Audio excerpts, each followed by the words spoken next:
Good morning 8th class. आज हम हिंदी विषय में पाठ 3 बस की यात्रा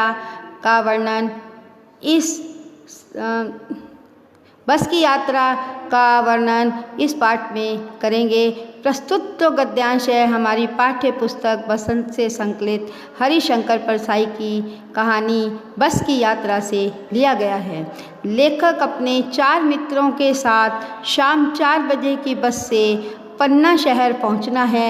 इससे बस की दुर्दशा का वर्णन किया गया है कि उन्होंने किस प्रकार इस टूटी फूटी बस में यात्रा की और एक पन्ना जैसे स्थान पर किस प्रकार पहुँचे।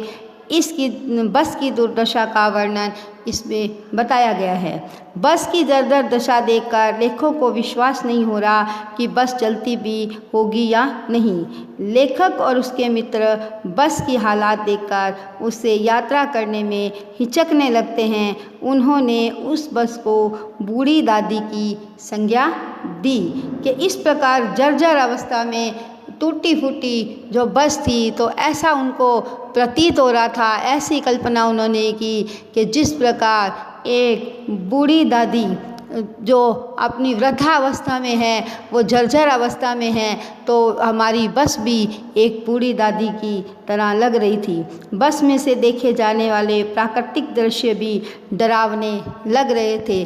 जो उपवन, जो प्राकृतिक दृश्य, आकाश में उड़ते पंछी, तो इस प्रकार उनके जो प्राकृतिक सुंदर दृश्य थे वो भी डरावने लग रहे थे।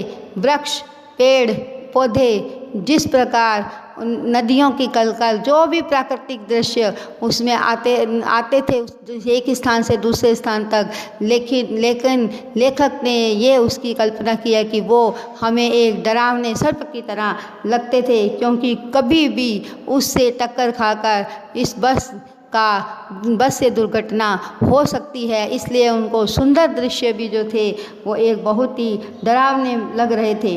पेट्रोल भी सही तरीके से उस बस में नहीं भरा जाता था। बस का टायर फट जाने पर दूसरा टायर लगाया गया। पन्ना पहुंचने की उम्मीद छोड़ दी। तो लेखक ने यहाँ वर्णन करते हुए कहा है कि हमें तो यह भी विश्वास नहीं हो रहा था कि हम अपने गंतव्य स्थान पर पहुंच जाएंगे। पन्ना तो क्या, उस बस में बैठने पर पृथ्वी के किसी कोने में पहुंचने की उम्मीद नहीं थी। उन्होंने ये आशा छोड़ दी थी कि अपने गंतव्य स्थान तक तो क्या, हम पृथ्वी के किसी कोने में भी यदि हम जाना चाहें तो इस बस के द्वारा हम नहीं जा सकते, क्योंकि इसकी दशा बहुत ही खराब थी। उन्होंने सोच लिया था कि हमें अपनी ज़िंदगी इस बस में बितानी है।